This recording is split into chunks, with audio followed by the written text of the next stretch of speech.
मैं चाहता हूं इस कार्यक्रम का आगाज उस वेद मंत्र से हो। निश्चित रूप से मैं उसको वेद मंत्र कहता हूं।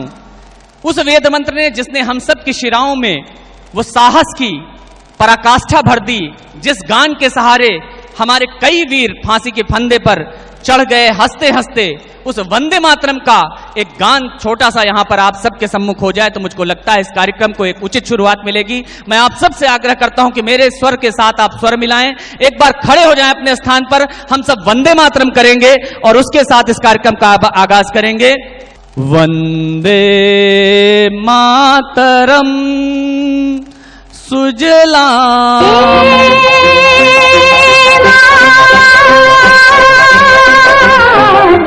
वंदे मातरम वंदे मातरम वंदे मातरम वंदे मातरम वंदे मातरम वंदे मातरम वंदे मातरम वंदे मातरम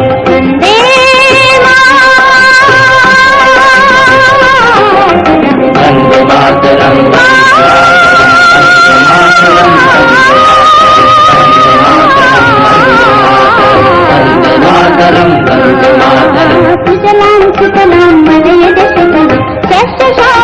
मातरम वंदे सुजलां सुफलां मलयज शीतलां शस्य श्यामलां।